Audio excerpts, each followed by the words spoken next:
Right, welcome grade 8s.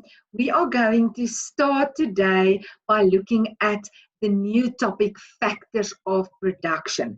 Now, before we investigate what these big words mean, I want to start off with something nice. This lesson is taking place amidst the COVID-19 lockdown period in South Africa, and many people have now resorted to baking their own things at home, obviously because we can't go out and buy all those things, but it's also a way of passing time. So what better way of thinking of a new business than to look at starting your own business selling delicious chocolate chip biscuits or cookies.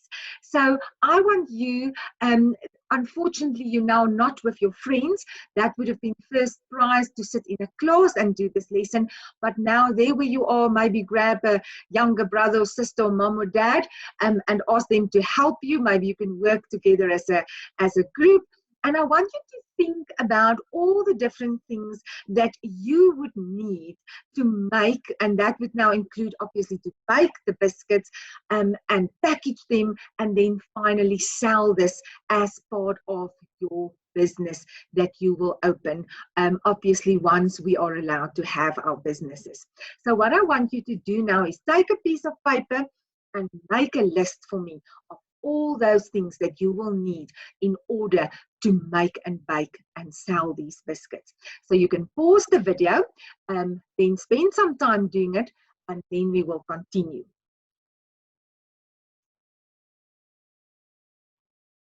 Right, so welcome back.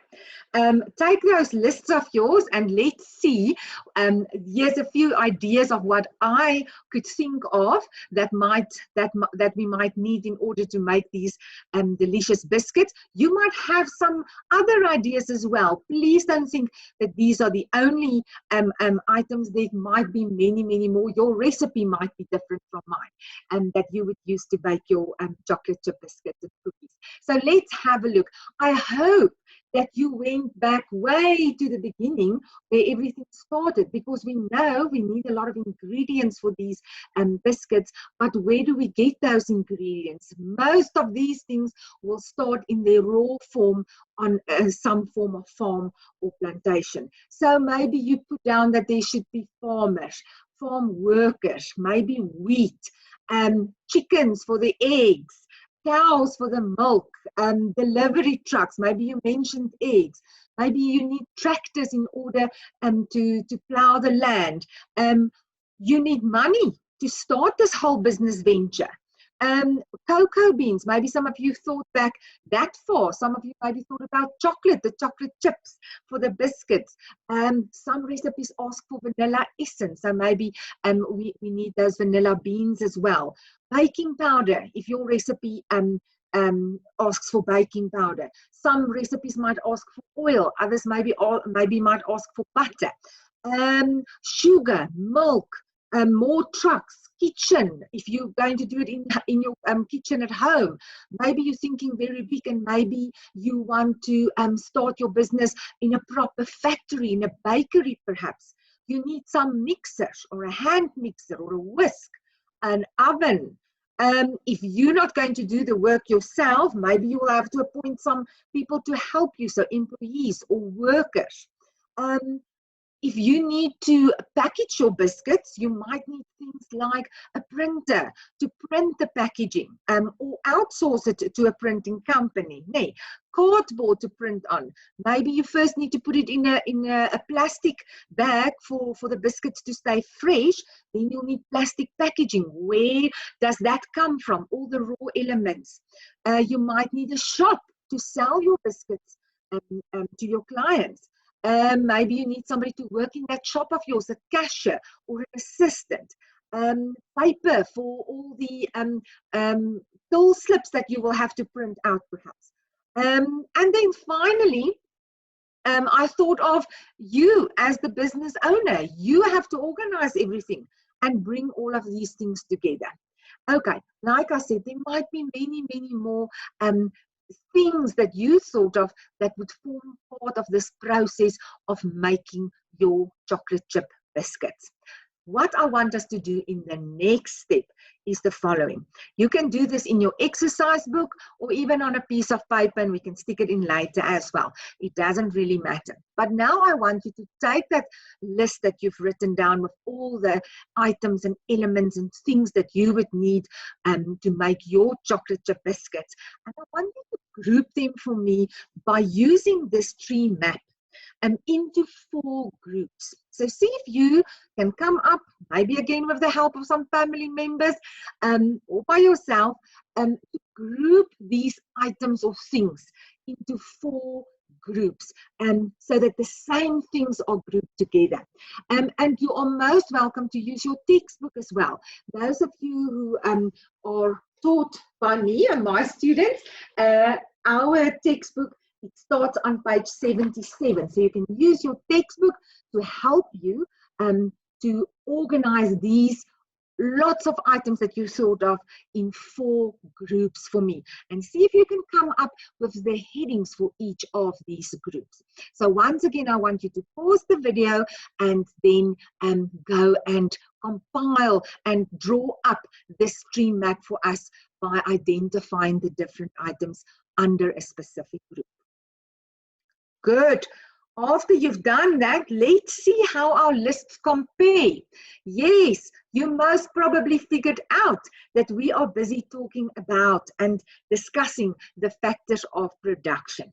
Now, grade 8, these ones that I have identified, the 4 factors of production, you could have listed in any order. Your capital could be where my entrepreneurship is, and your natural resources could be where capital is. It doesn't matter, as long as you have also identified the 4 factors of production on your tree map. So let's see what I, with the list that I have identified as items that would be classified as capital, natural resources, labor, and entrepreneurship. Obviously, we're not together as a live class now, and I'm not, we can't really communicate, but you can compare then your list with mine. And once again, if you have any questions, please post it for me on Google Classroom so that I can assist you.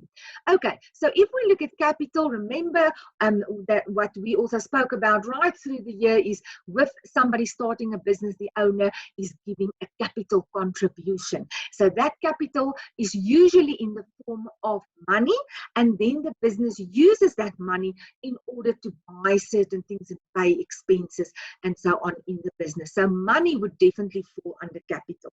Now, those of you who looked in your textbook, you probably identified things like machinery, the factory or the shop, the mixer, the oven, trucks, maybe a printer, as capital goods. Now, you might say to me, ma'am, but when we did accounting, we said these things are assets, and that is definitely correct and true. And I want you to know that equipment, land and buildings, vehicles, those things are assets when we work in the accounting sphere. But what we say is, with capital, we use that money in order to buy those things, and in the economy, those assets we actually regard as capital goods, as has been explained in your textbook as well. Good. And then you'll see the whole long list of natural resources. Because we've used quite a bit of ingredients for our biscuits, there will be a long list. So once again, the actual farm land, the cows, eggs, milk, wheat, butter, cocoa beans, baking powder, trees, paper, cardboard, plastic, petrol, maybe even in its raw form, oil, chicken, vanilla essence, chocolate, and so on. So there could be lots of different natural resources, and those are usually our ingredients or raw materials that we use in order to produce a certain product or item. And in many cases, the same goes for a service if we produce a service. All right, and then under labor, there you would probably have listed all the people working in this business. Now, it could be you, if you're the only person in your business and doing all the work, the baking, the packaging, and the selling. That could be you, or maybe you have somebody who's going to bake for you. You maybe thought about the factory workers packaging your biscuits or working in the factory. farm workers? Have you maybe sort of truck drivers who are transporting products and raw materials? So all those people who are working in some or other way in order for your biscuits to finally be produced will be classified as labor. And then the last one that we also sort of briefly spoke about on our previous list, lastly, is entrepreneurship. So that would be you, the business owner, because you are bringing all of the other factors of production together in order for this business to thrive or for a specific product or service to be produced. If you haven't thought of that idea of making these nice chocolate chip biscuits and selling them, then none of these would have come together in order for the biscuit to be produced. So the entrepreneur takes all the other factors of production, controls it, and uses it to produce a product or a service. Right. Now, some work for you to go and do. I want you to, once again, if you've got your exercise book, copy this brace map for me in your exercise book. Otherwise, a piece of paper will be perfectly fine. Now, once again, we're not in the class, but I want you to use this as a guide to fill in these missing pieces of information. Once again, use your textbook and go find this information for me. You will most probably, without me saying anything, be able to fill in a lot already just by what we've discussed now. Now you'll see here and there I've given you some clues as to help you. And then in some of the other cases, once again, doesn't matter in which order, but you can fill it in for us. This is also your clue. So you'll see we're still busy with factors of production. We are now just unpacking it a little bit.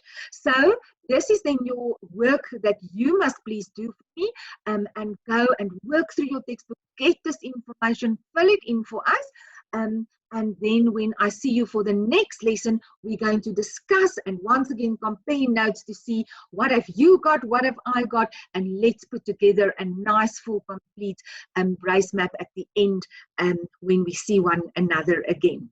Okay, great. So this was our introduction to factors of production. Thank you for working with me and independently on your side. And let's see how well you can complete this map for us. I'll see you next time again.